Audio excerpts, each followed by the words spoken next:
আপনারা স্ক্রিনে যে ছবিটা দেখছেন সেটি আমাদের রাজ্যের মাননীয় মুখ্যমন্ত্রীর মত অনুযায়ী একটি চকলেট বোমা ফাটার ফলাফল।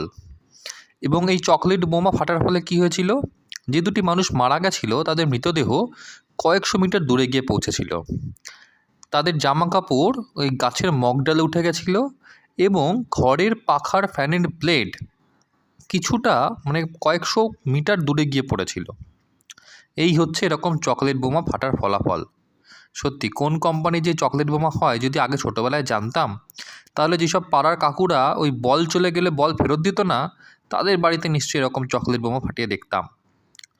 যাকে সেসব এখন অতীত। তো এই যে NIA, ED, CBI, BSF, CRPF এই সমস্ত কেন্দ্রীয় বাহিনীর বিরুদ্ধে আমাদের মাননীয় মুখ্যমন্ত্রী প্রতিটা প্রচার সভা, প্রতিটি রাজনৈতিক মঞ্চ থেকে এত বিষোদ্গার করছেন, তার কর্মীদের বলছেন যে এরা ডাকলে যাবে না, বলবে আমি ভোটের কাজে ব্যস্ত আছি, এরা আসলে ঝাঁটা নিয়ে রেডি থাকবে, হাতা খুন্তি নিয়ে রেডি থাকবে, বটি নিয়ে রেডি থাকবে, মাটিতে পুঁতে দেবে। এরকম বিভিন্ন সময়ে আমাদের রাজ্যের মুখ্যমন্ত্রী যে বিভিন্ন শলা পরামর্শগুলো দিয়েছেন, বিভিন্ন মতামত করেছেন, তার কারণটা কী? এটা কি শুধুমাত্র বিচ্ছিন্নতাবাদের একটা প্রথম ধাপ, নাকি এর মধ্যে আরও গভীর নিহিত কোনো তথ্য আছে? এই যে লক্ষ্মীর ভাণ্ডার, কন্যাশ্রী, রূপশ্রী এই সমস্ত প্রকল্প দিয়ে মাননীয়া একটা অনুগত মহিলা বাহিনী তৈরি করেছেন এবং সেই বাহিনীগুলিকে এই স্থানীয় তৃণমূল নেতারা এরকম ইডি, সিবিআই বা এনআইএ রেড করতে আসলেই তাদের আগে লেলিয়ে দেন, যাতে মহিলারা আগে গিয়ে এইসব এনআইএ, সিবিআইকে বাধা দেয় এবং সাধারণ মানুষের কাছে, মিডিয়ার কাছে একটা এরকম ইমেজ যায় যে মহিলাদের গায়ে তারা হাত দিয়েছিল, তাই মহিলারা নিজেদের সম্ভ্রম রক্ষা করার জন্য এই কেন্দ্রীয় বাহিনীর ওপরে অ্যাটাক করেছে। অন্তত বর্তমানে তৃণমূলের সমস্ত মুখপাত্র তো একই সুরে এই কথাটাই বলছে যে রাতের বেলা গিয়ে মহিলাদের উপর আক্রমণ করায় মহিলারা ছেড়ে কথা বলেনি, তারাও প্রতিরোধ করে তুলেছে। তো এর পেছনে একটা গভীর ষড়যন্ত্র লুকিয়ে আছে। দেখুন, আমাদের রাজ্যে বিজেপি যতই লম্ফঝম্ফ করুক না কেন, তৃণমূলেরও তো একটা বড়সড় ভোট বেস আছে। প্রায় মোটামুটি 48 থেকে 49% মানুষ তৃণমূলকে ভোট দিয়েছিল, তৃণমূলকে ফলো করে, সাপোর্ট করে। এই 49% মানুষ অন্তত বিশ্বাস করতে চাইবে যে আমাদের রাজ্যের মাননীয়া যে কথাগুলি বলছে সেগুলি সব ঠিক।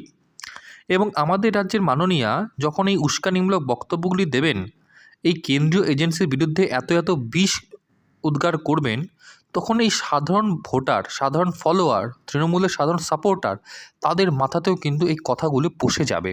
কারণ আপনি যদি একটা মানুষকে 5 বছর, 10 বছর, 15 বছর ধরে একটা কথাই বলেন যে সামনে একটা ছাগল রেখে, যে এটি ছাগল নয়, এটি কুকুর, এটি ছাগল নয়, এটি কুকুর, তাহলে সেই মানুষটা 10 বছর পর, 15 বছর পর বিশ্বাস করতে শুরু করবে যে হ্যাঁ, এটা ছাগল নয়, এটা কুকুর।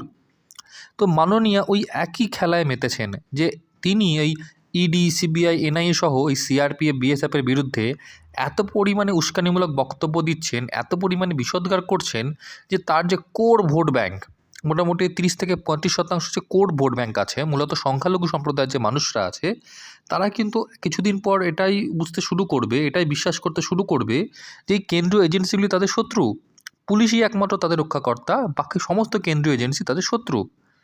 এর পেছনে কারণটা হচ্ছে এই যে বিএসএফ এবং আমাদের রাজ্যের সাথে বাংলাদেশের যে একটা দীর্ঘ বাউন্ডারি আছে, তার সংলগ্ন যে বিধানসভা আসনগুলি, তার সংলগ্ন যে গ্রামগুলি, সেখানে মাননীয়া এই বিএসএফের এগেনস্টে সাধারণ মানুষকে লেলিয়ে দিতে চাইছেন। নানা সময় বিএসএফের এগেনস্টে মাননীয়া নানা রকম উস্কানিমূলক বক্তব্য দিয়ে থাকেন। তার মূল কারণই হলো এই বিএসএফের তৎপরতার কারণে অনুপ্রবেশ বন্ধ হয়ে যাচ্ছে, আর এই অনুপ্রবেশ বন্ধ হয়ে গেলে মাননীয়ার একটা বড়সড় ভোট ব্যাংকে ডেন্ট চলে আসবে, ভোট ব্যাংক কমে যাবে।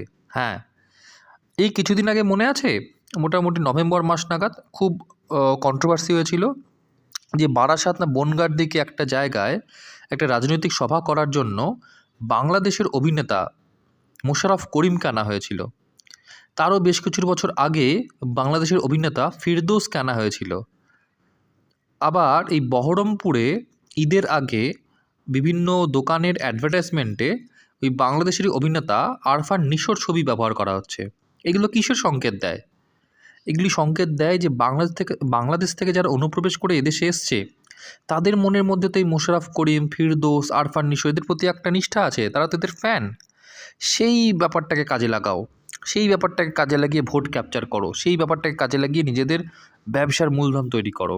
অর্থাৎ যে ডেমোগ্রাফিক চেঞ্জটা হচ্ছে আমাদের রাজ্যে, সেইটাকে ইনক্যাশ করে তৃণমূল কংগ্রেস ভোট ব্যাঙ্কে রূপান্তরিত করার চেষ্টা করছে।